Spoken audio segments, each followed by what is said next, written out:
بسم اللہ الرحمن الرحیم۔ حجت اللہ البالغہ میں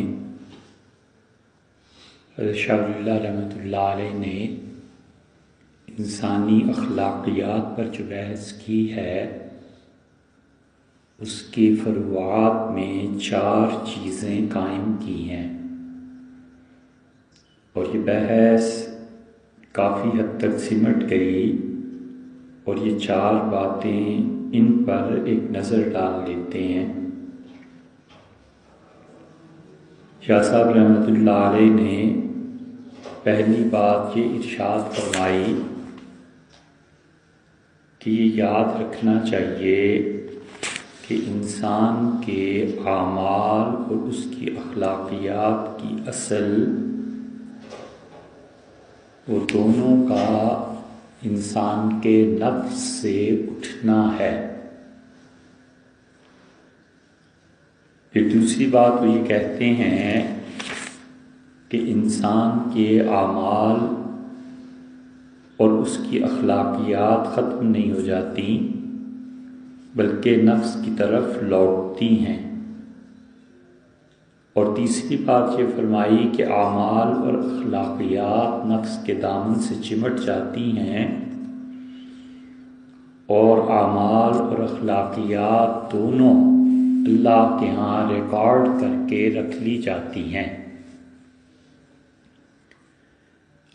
انسانی اخلاقیات کی ایک سطح ہوتی ہے جس میں وہ معاشرت اختیار کرتا ہے،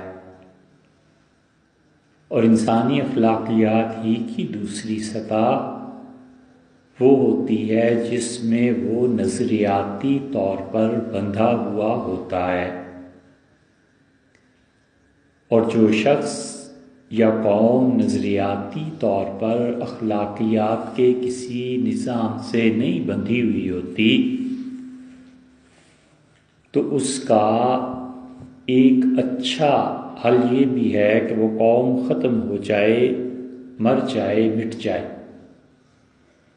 اور اس سے بدتر یہ ہوتا ہے کہ چونکہ وہ اپنے نظام کے محکوم نہیں ہوتے تو وہ غیر اقوام کی اخلاقیات کو اختیار کر لیتے ہیں، اور وہ جو موت ہوئی تھی اس میں تو پھر کبھی ہو سکتا ہے کہ احیاء ہو جائے اور دوبارہ زندہ ہو جائیں، لیکن جب کوئی فرد یا قوم اخلاقیات میں دوسرے لوگوں کی روش پہ چل پڑتی ہے تو یہ اس سے بھی طویل تر راستہ ہے جو پہلی صورت میں ممکن تھا۔ دیکھنا یہ پڑتا ہے کہ انسان، اس کے اخلاقیات، اس کے شعور کے غلام ہیں، یا یہ کہ انسان کے وجود پر اس کی اخلاقیات حاکم ہیں۔ پہلی صورت میں اگر انسان کی اخلاقیات اس کے وجود کی غلام ہیں اور محکوم ہیں تو اس کے ریزلٹس الگ ہیں، اور اگر اخلاقیات حاکم ہیں تو اس کے نتائج یقیناً مختلف ہیں۔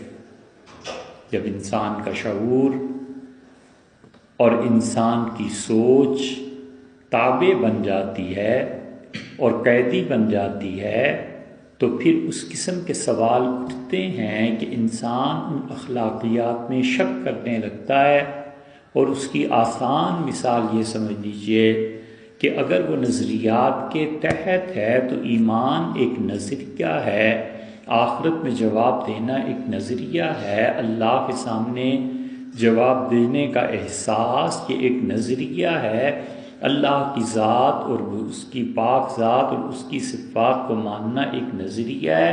اگر یہ سارے نظریات شعور کے قیدی بن جائیں اور عقل انسانی کے قیدی بن جائیں تو پھر وہ جو چاہے ان کے ساتھ سلوک کرے، حتیٰ کہ انکار بھی کر دے تو لوگ کرتے ہیں۔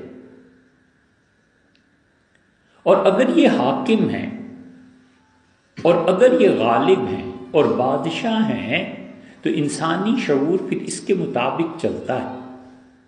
اور دونوں کی مثال ایسے سمجھ لیں جیسے حضور اقدس صلی اللہ علیہ وسلم نے ایک حدیث میں اس سارے فلسفے کو جمع فرما دیا اور آپ نے کہا لیس الواصل بالمقافی، اور لوگوں وہ تعلق جوڑنے والا آدمی نہیں ہوتا جو برابری کی سطح پر تعلق رکھتا ہے کہ اگر لوگ مجھ سے نیکی کریں گے تو میں نیکی کروں گا۔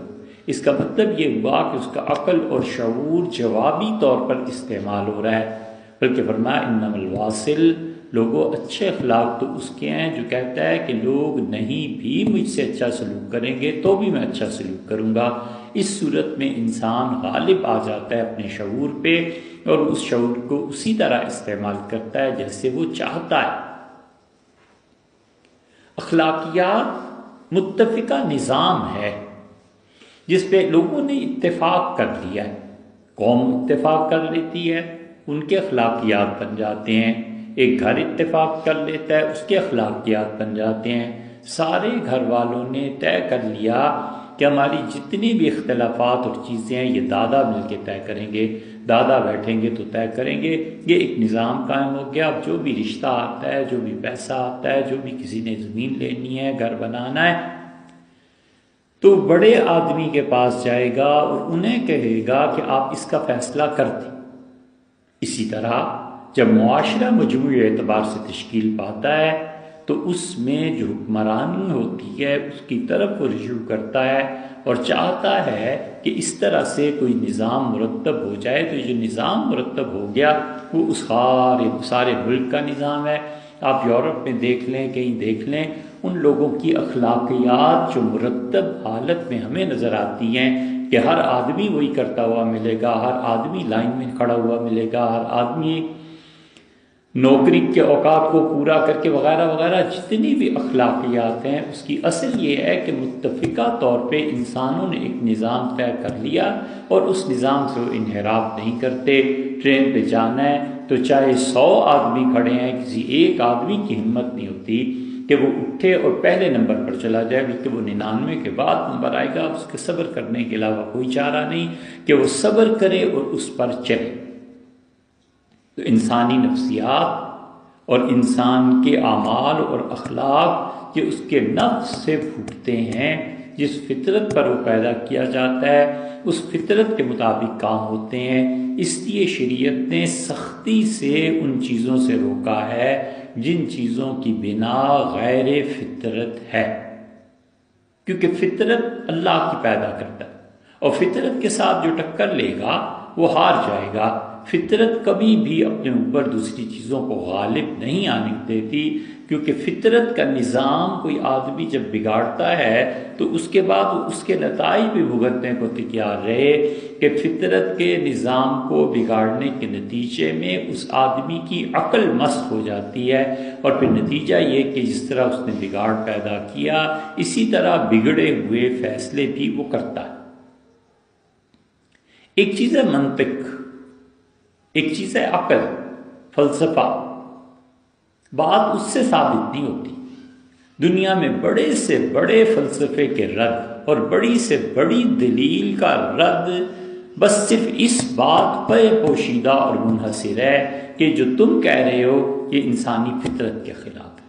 اگر انسانی فطرت سے کوئی ٹکر لے سکتا ہوتا تو لوگ کامیاب ہوتے۔ باتیں عقل کے خلاف ہو جاتی ہیں، انسانی فطرت کے خلاف نہیں ہو سکتی۔ انسان اس بات کا پابند نہیں ہے کہ وہ ہمیشہ صحیح کام کرے، انسان اس بات کا پابند ہے کہ وہ اپنا کام کرنے میں اس کام کے ساتھ سچائی ہو۔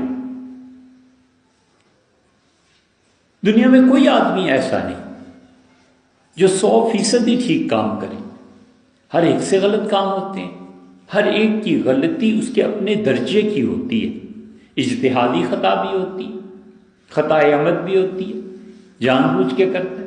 کبھی کبھی اس سے اجتہادی خطا بھی نہیں ہوتی اور جان بوجھ کے بھی نہیں کرتا۔ جو چیز تقدیر میں طے ہو گئی ہے وہ کبھی کبھی ہو جاتی ہے۔ اور چوتھی قسم بھی آ جاتی ہے کہ جو چیز تقدیر میں طے ہو گئی تھی، اس نے یہ غلطی کرنی تھی اور اللہ نے عین موقع پہ فیصلہ فرما دیا کہ یہ غلطی اس کے دل سے گزار دو، خواب میں گزار دو، اور حقیقت میں اس انسان کو اس کا ارتکاب نہ کرنے دو، کیونکہ اس نے اپنے آپ کو بچا کر رکھا ہوا ہے۔ یہ ساری صورتیں پیش آتی رہتی ہیں۔ منطق کی دلیل سے دوسرا آدمی اس سے بڑھ کے دلیل دیتا ہے، تیسرا آدمی اس سے بڑھ کے دلیل دیتا ہے۔ جتنی مناطقہ کے دلائل ہیں یہ سب کے سب دلیل کے مقابلے میں دلیل سے رد ہو جاتے ہیں، لیکن اس کا کوئی رد اب تک تو ہے نہیں، واللہ عالم آگے کو کیا ہو، کہ انسان کہتا ہے آپ کی یہ بات فطرت کے خلاف۔ اس کی ایک مثال لکھی ہے کہ ایک آدمی یہ کہتا ہے کہ آگ پہ پانی پھینکو تو برف جمتی ہے۔ اب اس پہ دلیل لا، وہ کہتا ہے ممکن ہے کہ آگ جن اجزاء سے پیدا ہوتی ہے ان اجزاء میں حرارت کی بجائے برودت آ جائے، گرمی کی بجائے سردی آ جائے۔ تو جب پانی تم نے پھینکا اور سردی تو پہلے ہی تھی، موسم ایسا ہوا تھا، ممکن ہے کہ برف جم جائے۔ اب دوسرا کہتا ہے کہ یہ خود کہاں سے ثابت ہو جائے گا کہ جو اجزاء برودت کو پیدا کرتے ہیں، حرارت کو پیدا کرتے ہیں، برودت پیدا کرنے لگے۔ اب یہ لگے ہوئے ہیں بحث، اس ساری بحث کا آسان جواب یہ ہے کہ آگ کی فطرت کو اللہ نے جلانے کے لیے پیدا کیا ہے، تم اس کی نیچر چینج نہیں کر سکتے، فطرت تبدیل نہیں کر سکتے، لہٰذا آگ ہر حال میں جلا کر رہے گی۔ ناممکن ہے کہ قدرتی عناصر فطرت میں اپنے اصل کے خلاف چلیں، الا یہ کہ پروردگار چاہے، اللہ چاہے تو پھر پانی کی اصل سیلانی ہے، بہنا ہے، خدا اس کو چاہے تو روک دے۔ آگ کی اصل جلانا ہے۔ حضرت ابراہیم علیہ السلام کے معاملے میں خدا نے اس کی اس قوت کو سلب کر لیا یا روک دیا، یہ سب چیزیں ایسے ہی ہیں۔ تو انسانی اخلاقیات وہ اصل میں انسان کی اپنی فطرت سے پھوٹتے ہیں۔ ایک آدمی میں فطری طور پر یہ بات ہی نہیں ہے کہ وہ لڑ سکے، اب جو مرضی کر لو، نہیں لڑ سکتا۔ حضرت حسان بن ثابت رضی اللہ عنہ نہیں لڑ سکے، اور حتیٰ کہ حضور اقدس صلی اللہ علیہ وسلم نے آخری درجے میں انہیں لا کر یہ فرمایا کہ ہم جہاد کر رہے ہیں اور یہ عورتیں ہیں خیموں میں اور حسان یہاں بیٹھے رہو، کسی کو جانے نہیں دے۔ ایک یہودی کہیں سے راہ پکڑ کے آ گیا، چلا گیا۔ حسان ابن ثابت رضی اللہ عنہ نے کیا کیا، بجائے اس کے کہ اس یہودی کو روکتے، کچھ لڑتے نہیں تھی اب لڑنے کی طبیعت، انہوں نے شور مچایا کہ یہودی اندر چلا گیا ہے، اور حضرت صفیہ رضی اللہ تعالی عنہ نے، حضور صلی اللہ علیہ وسلم کی پھوپھی نے اس کو مارا، اور خیمے جس کی جو چوب ہوتی ہے لکڑی، اسے اکھیڑا اور اس کے سر پہ مارا۔ جب وہ مر گیا تو اس کا سر کاٹ کے انہوں نے یہودیوں کی طرف پھینک دیا تاکہ انہیں عبرت حاصل ہو کہ یہاں کوئی نہ کوئی بندوبست ہے، اتنا آسان نہیں ہے۔ اب کہاں سے صفیہ رضی اللہ عنہ کی طبیعت اور کہاں حسان ابن ثابت رضی اللہ عنہ کی طبیعت، یہ فطرت کا اختلاف ہے، بس اللہ نے پیدا کر دیا ہے، اب اس کو کوئی تبدیل نہیں کر سکتا۔ اس لیے ہمارے ہاں جو بہت سے لوگ ان کی زندگیاں تباہ ہو جاتی ہیں نا، اور بیچارے ہمیشہ کے لیے برباد ہو جاتے ہیں، ان کی فطرت کا تجزیہ نہ کرنا۔ فطرت کا تجزیہ نفسیاتی طور پر ہوتا ہے، اسی لیے یورپ امریکہ کے نظام تعلیم میں، جرمنی میں خاص طور سے، وہ ڈاکٹر دیکھتا رہتا ہے، نفسیات کے ماہر بیٹھے رہتے ہیں، بچوں کو دیکھتے رہتے ہیں، اس کا کوئی کام نہیں ہے، اور 6 سال 7 سال 10 سال کے بعد وہ ایک رپورٹ لکھ دیتا ہے کہ اس بچے میں یہ کوالٹی ہے، آپ اسے فوج میں بھیج دیں، لڑاکا ہے، خوب لڑے گا۔ اب وہ جو لڑاکا ہے، لڑنے والا ہے، اگر اس کو کوئی کہے کہ میاں بیٹھ کے شاعری کرو، اور ماں باپ کہ نہیں شاعری کرو ضرور، تو بیچارہ کیا شاعری کرے گا، اسے مضمون ہی نہیں سوچے گا کہ شاعر ہوتا کیا۔ ایک بچے کی ساری توجہ ادب کی طرف ہے، ادبیات میں ماہر ہے، 6 7ویں سے ہی شاعری کا چسکا لگ گیا، شعر کہتا ہے، کہانیاں لکھتا ہے۔ اب اس کو مجبور کرنا کہ تم کمپیوٹر انجینئر بنو، یہ اس بچے کے ساتھ ظلم ہے۔ نتیجہ یہ نکلے گا کہ وہ نہ کمپیوٹر انجینئر بن سکے گا اور نہ وہ کر سکے گا کلرک بھرتی ہو جائے گا، اور پھر جو بھی فطرت اس کی رہنمائی کرے گی سو وہ کرے گا۔ یہ بہت جگہ پہ ہوتا ہے، بچہ ہے، پڑھنے لکھنے کی تعلیم کے میدان کا، اور باپ کہتا ہے بیٹھ کے کپڑے کا کاروبار کرو، اور بچہ ہے تجارت کے ذہن کا، اسے لگا دینا کہ تم ارسطو اور افلاطون کو پڑھو تو اس کا کیا نتیجہ نکلے گا؟ یہ ہے فطرت کے خلاف کا چلنا۔ نتیجہ یہ کہ جب ایسے بچے بہت سے ہو جاتے ہیں تو نظام تباہ ہو جاتا ہے، کیونکہ سنبھالنا تو انہوں نے ہی ہے۔ نقل، رشوت، پیسہ، عہدہ، ان سارے اثرات کو جمع کر اور لوگوں کو اس فیلڈ میں ڈال دینا جو ان کی اصل فطرت کے مطابق نہیں ہے، قومیں اسی طرح تباہ ہوتی۔ اور اگر رعایت کر لی جائے نظام تعلیم میں کہ اس بچے کی فطرت ہے کیا، اس بچے کی فطرت یہ ہے کہ اسے پودوں سے دلچسپی ہے، اس کو اگر کوئی باٹنی میں ڈال دے، پودوں کے ساتھ منسلک کر دے، تو وہ بچہ بڑا اچھا کاشتکار بھی بن سکتا ہے اور اس کو وہ چیز مل جائے گی۔ اس لیے نہایت خوش قسمت آدمی وہ ہے جس کا ذوق اور جس کی آمدن دونوں ایک ہو جائے۔ جو اس کا ذوق ہے وہ ذریعہ معاش بن جائے، بڑا ہی خوش قسمت آدمی۔ مثلاً اسے دلچسپی ہے تجارت سے، اور تجارت ہی سے اس کا نظام چلے گا گھر کا، بڑا خوش قسمت ہے۔ اس لیے کہ اس کو تسکین ہے خرید و فروخت میں، بیچنے میں، اس میں۔ بچے کو دلچسپی ہے سرجری سے، اور سرجن ڈاکٹر ہی بن جائے، اور اس کی طبیعت میں سرجری بھی ہے اور اس کے ساتھ ساتھ اس کا ذریعہ معاش بھی ہو گیا، کمال ہو۔ غالب نے ایک جگہ اس بات کا رونا رویا کہ میری طبیعت جو ہے وہ ساری کی ساری شاعری کی طرف ہے، لیکن پیسہ کمانے کے لیے اب مجھے کہتے ہیں میں پیسہ کہاں سے کماؤں۔ نتیجہ یہ نکلا کہ غالب اپنے گھر میں ایک ایسا وقت بھی ان پہ آیا، جوا کرانے لگے کہ کم سے کم کچھ پیسے ہی وصول ہو جائیں۔ ان کا میرے بس کی بات ہی نہیں ہے کہ میں پیسہ کماؤں، پیسہ کدھر سے کماؤں؟ یہ چیزیں ہوتی ہیں۔ اس لیے انسان کی فطرت اس کے اخلاقیات کو جنم دیتی ہے، اور انسانی اخلاقیات جو بنتے ہیں وہ پھر ختم نہیں ہو جایا کرتے، وہ بار بار انسانی نفس کی طرف لوٹتے ہیں۔ خاندان وہ فطری طور پر جس چیز کا پابند ہوتا ہے وہ ختم نہیں ہو جاتا۔ فطرتاً وہ آدمی بزدل ہے، تو یہ نہیں ہے کہ جنگ کے بعد اس کی بزدلی ختم ہو جائے گی، بلکہ جنگ کے بعد اس کی بزدلی ممکن ہے اضافہ ہی ہو جائے، ممکن ہے کہ بالکل ہی وہ مزید بزدل ہو جائے، لیکن یہ نہیں ہو سکتا کہ وہ ختم ہو جائے گی۔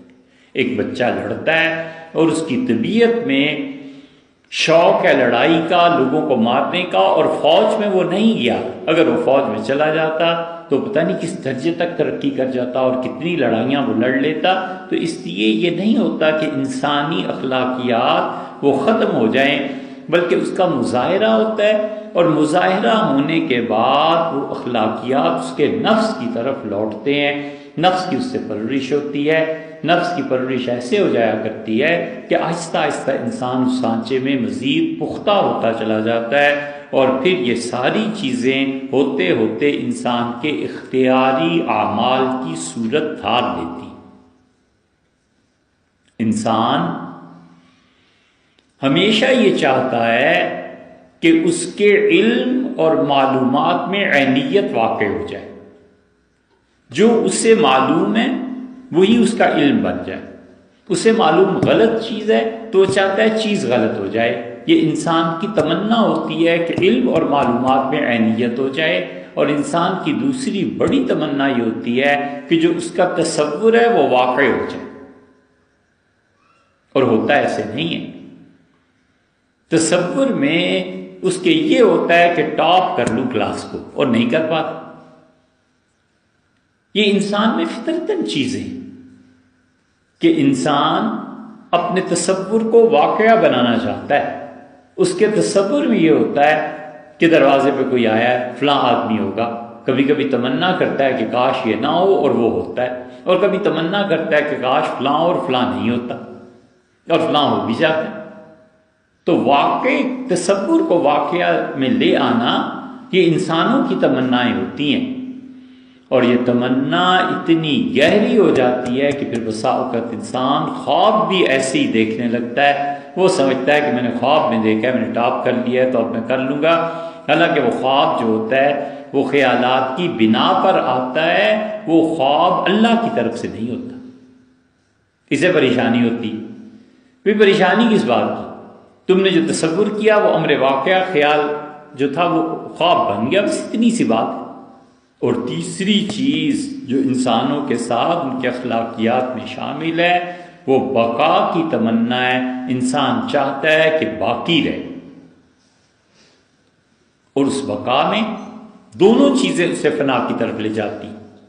ٹائم فنا کی طرف لے جاتا ہے، زمانہ جو ہے وہ خود یا تو موت کا سبب دیتا ہے۔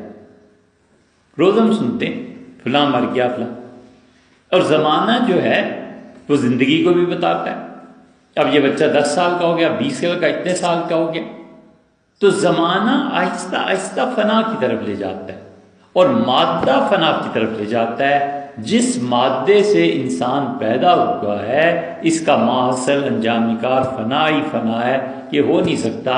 اور انسان ان دونوں کے خلاف لڑتا ہے کہ کسی طرح ٹائم سے اوپر اٹھ جائے، دوسروں کو ناپتا ہے اس پیمانے پہ کہ یہ میرا دشمن ہے، کتنے سال اور جی لے گا، 80 سال، 60 سال، 70 سال، اور اپنا نہیں سوچتا کہ تم نے کتنے سال جی لینا ہے۔ اور اسی طرح وہ کہتا ہے اچھا اسے شوگر ہو گئی، اچھا اسے بلڈ پریشر ہو گیا، ٹھیک ہے اب وہ موت کی طرف جا رہے ہیں، تو تم کیا کر رہے ہو؟ بھی تم بھی تو موت ہی کی طرف جا رہے ہو، تم کون سا بقا کی طرف جا رہے ہو؟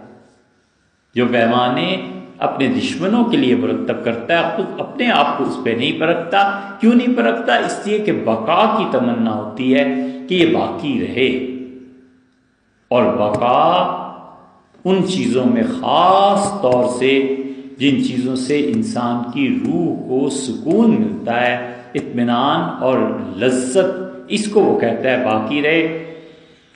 اس لیے ایک چمچہ ڈاکٹر کہتا ہے کھیر کا کھا لینا، تمہیں شوگر ہے، ایک چمچہ کھائے گا، پھر پتہ ہے کہ آگے زہر ہے، لوگ بھی سمجھاتے ہیں، لیکن وہ لذت سے مجبور کرتی ہے کہ ذائقہ کسی طرح برقرار رہے۔ یہ جو سگریٹ پیتے ہیں اور پان کھاتے ہیں، ان سے پوچھو، واللہ عالم، کہ سگریٹ کا نشہ کتنی دیر میں اترتا ہوگا۔ وہ کہتا ہے کسی طرح اس سگریٹ کا نشہ 10 منٹ کی بجائے 15 منٹ قائم رہے، 20 منٹ قائم رہے۔ یہ جتنی لذتیں ہیں نا، موت اس کو توڑ بھی دیتی ہے، اور موت اس کی بقا کی بھی ضامن ہے۔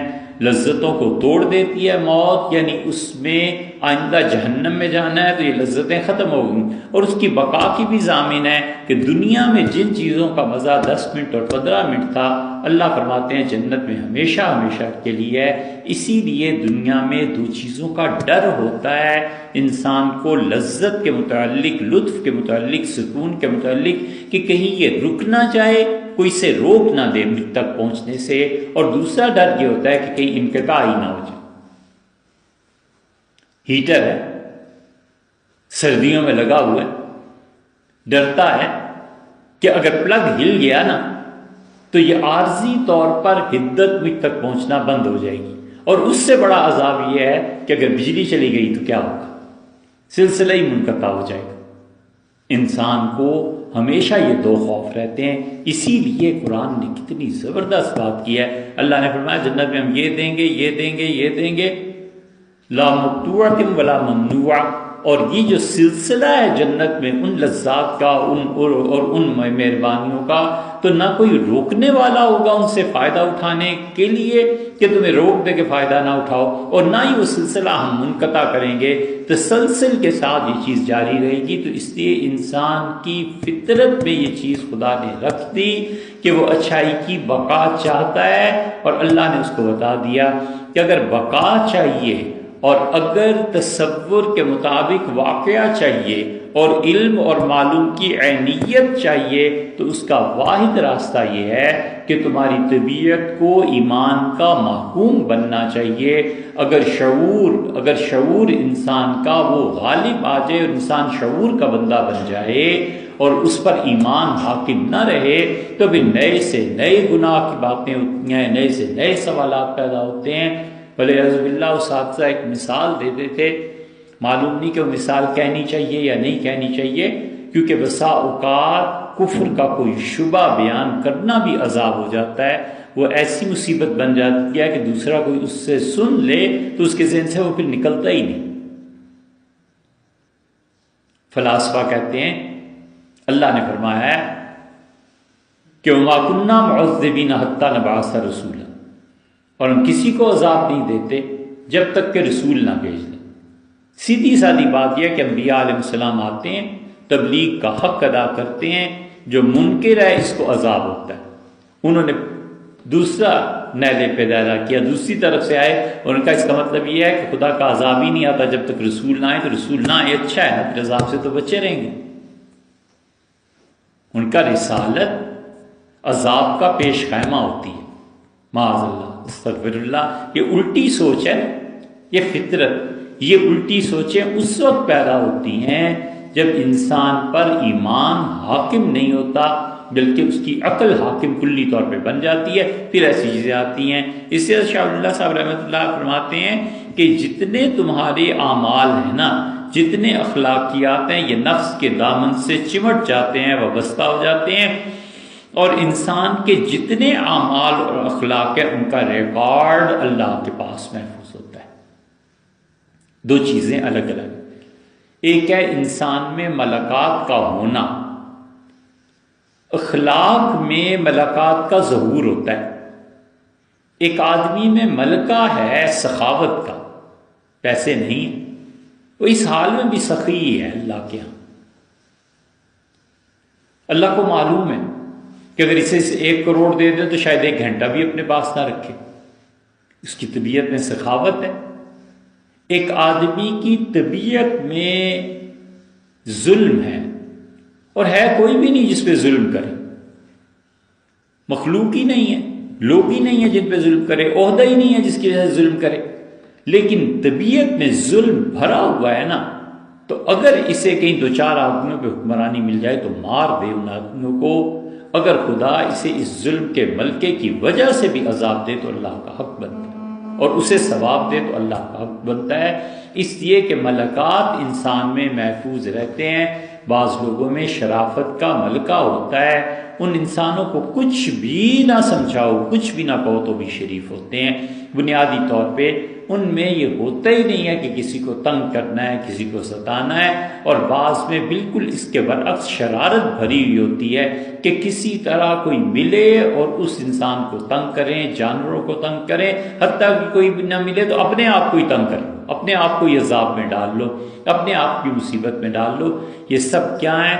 ملکات ہیں، اور اللہ کے ہاں ملکات بھی ہوتے ہیں، اور خدا کے ہاں ان ملکات کی وجہ سے جو اعمال انسانی ہے اس کا بھی ریکارڈ محفوظ ہوتا ہے۔ اس پہ نوشنی اگر ڈالنی ہو مزید تو حضور صلی اللہ علیہ وسلم کی وہ حدیث ہے جس میں نبی کریم صلی اللہ علیہ وسلم نے فرمایا، لوگو 2 آدمی 2 آدمیوں کے برابر ہے۔ فرمایا ایک آدمی کو اللہ نے نیکی کی توفیق دی، حدیث کا خلاصہ یہ ہے، اور دوسرا آدمی تمنا کرتا ہے کہ کاش میں بھی ایسے ہی کرتا۔ اللہ اس تمنا کی وجہ سے اس عمل کے برابر اسے کر دیتا ہے، کیونکہ اس میں ملکہ تو ہے نا، طبیعت تو چاہتی ہے۔ اور کسی نے گناہ کیا اور اس نے اس گناہ کو دیکھا اور اس نے کہا کہ کاش میں ہوتا تو میں بھی یہی گناہ کرتا۔ اب یہ جو اس کی تمنا گناہ کرنے کی ہے، یہ اور کرنے والا یہ دونوں برابر ہو گئے، کیونکہ اس نے تمنا اس چیز کی جو اس کے اندر ایک طرح سے چیز گہرے طور پہ اپنے اثرات مرتب کر چکی تھی۔ اس لیے ملکات اور یہ چیزیں خدا کے یہاں ریکارڈ کی جاتی ہیں، اور قیامت میں بہت سے فیصلے اس طرح ہوں گے۔ اور پھر اسی لیے شاہ اللہ صاحب رحمۃ اللہ علیہ اس کے بعد ریکارڈ کے بعد جو بات کرتے ہیں وہ کہتے ہیں کہ دیکھو یہ چیزیں نہیں ہیں، بلکہ یہ جو چیزیں ہیں اعمال اور ملکات آپس میں جڑے ہوئے ہوتے ہیں، کیونکہ ذوق اور فہم مختلف ہوتا ہے۔ ذوق اس کو کہتے ہیں، یہ شاہ صاحب رحمۃ اللہ علیہ کی اپنی اصطلاح ہے ایک ذوق۔ حضرت عبید اللہ سندھی رحمۃ اللہ علیہ اس کی شرح فرمائی ہے ایک جگہ، ذوق وہ جو چیز چکھنے سے سمجھ میں آئے، اور فہم وہ جو چیز عقل کے ذریعے سمجھنے میں آئے۔ تو ذوق اور چیز ہے، فہم اور چیز ہے۔ ایک آدمی کو ذوق ہے کھانے کا، بہتر سے بہتر کھانا کھاتا ہے، اسے مثلاً کڑھائی گوشت پسند ہے، اسے ہی کہیے کہ کبھی اس کڑھائی گوشت کو لکھو کیسے ہوتا ہے، نہیں لکھ سکتا۔ ایک آدمی کو گلابی رنگ پسند ہے، نہیں لکھ سکتا گلابی رنگ کیسا ہوتا ہے۔ تعریف بھی کرے گا تو منفی سے جا کر کرے گا کہ وہ سرخ نہیں ہوتا، سفید نہیں ہوتا، بس اس کے درمیان ہوتا ہے، یہ ہوتا ہے، وہ ہوتا ہے۔ بھی تعریف کرو پازیٹیولی کہ ہوتا کیا ہے، وہ نہ ہونے سے ہونے کی طرف آئے گا۔ اسی طرح ذوق کی جو چیزیں ہیں، ان ذوق کی چیزوں کی انسان تشریح نہیں کر سکتا، وہ برتتا ہے، چکھتا ہے، تب جا کر پتہ چلتا ہے کہ یہ چیز ایسی ہے۔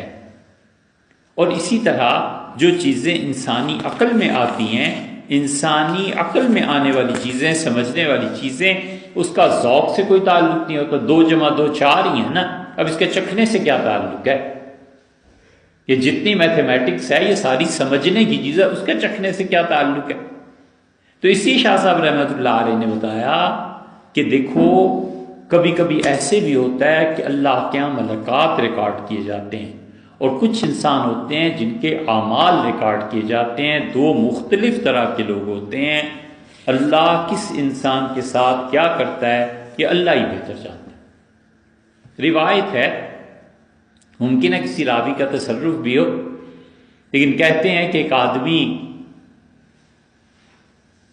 عبداللہ ابن مبارک رحمۃ اللہ علیہ کے زمانے میں ان کے محلے میں ہی رہتا تھا، اور سارا دن وہ لوہا کوٹتا تھا، لوہار تھا، اور جب رات کو چھت پہ سوتا تھا تو اس کی نظر کبھی آنکھ کھلی تو عبداللہ ابن مبارک رحمۃ اللہ علیہ پہ پڑتی تھی۔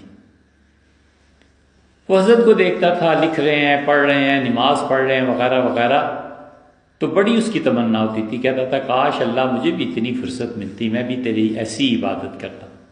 موت کے بعد کسی نے دیکھا تو وہ عبداللہ ابن مبارک رحمۃ اللہ علیہ دونوں اکٹھے سیر کر رہے تھے، تو اس سے کہا کہاں تو لوہار، کہاں عبداللہ رحمۃ اللہ علیہ، یہ تم دونوں اکٹھے کیسے ہو گئے؟ انہوں نے کہا اللہ نے فضل فرمایا اور اللہ تعالیٰ نے کہا کہ تمہیں ان کے ساتھ کر دیتے ہیں، کیونکہ ہمیں معلوم ہے کہ تم میں یہ جذبہ اور خواہش تھی اگرچہ حالات تمہارے موافق نہیں۔ تو کبھی ہوتا ہے اللہ جذبے کی بنیاد پہ کر دیتا ہے، اور کبھی ہوتا ہے کہ عمل کی بنیاد پہ کر دیتا ہے۔ یہ ہر انسان کا معاملہ تقدیر کے ساتھ وابستہ ہے کہ خدا نے کس انسان کے لیے کیا چیز رکھی۔ مولانا عبدالغفور صاحب رحمۃ اللہ علیہ تھے، اور وہ حضرت تھانوی رحمۃ اللہ علیہ کے خلیفہ تھے۔ تو کسی آدمی نے ان سے کہا کہ حضرت آپ کیا سمجھتے ہیں جنت میں سب سے بڑا مقام حضرت تھانوی رحمۃ اللہ علیہ کا ہوگا، ان کے علاوہ تو کسی کا نہیں ہوگا؟ تو حضرت نے اس سے فرمایا کہ میری تو تمنا ہے بھائی کہ اس امت کا ایک ایک آدمی حضرت تھانوی رحمۃ اللہ علیہ کے مقام کے مطابق جنت میں چلا جائے، مجھے کیا؟ ان کی ایسی بات کیوں کرتے ہو؟ اللہ تعالیٰ جس کو جو مقام عنایت فرما دیں، اللہ کا فضل ہے۔ حضرت تھانوی رحمۃ اللہ علیہ کا مقام جنت میں جتنا بھی ہو، اگر ہر آدمی کو مل جائے تو ہمیں نقصان کیا ہے؟ ضرور ملے۔ یہ ہے صحیح سوچ کہ اللہ انسان کو ملکات کی بنا پر بھی دیتا ہے اور کبھی کبھی اعمال کی بنا پر دیتا ہے۔ اعمال چونکہ خود بذات خود مقصود ہوتے ہیں اللہ کے یہاں، بسا اوقات نیت مقصود ہوتی ہے اور بسا اوقات عمل مقصود ہوتا ہے۔ نیت سے کام نہیں چلتا، عمل کرنا پڑے گا، اور بعض اوقات عمل سے کام نہیں چلتا نیت جب تک کہ درست نہ ہو۔ اس کو شاہ صاحب رحمۃ اللہ نے آگے بات میں بیان کیا ہے، انشاءاللہ آئندہ ہی عرض کریں۔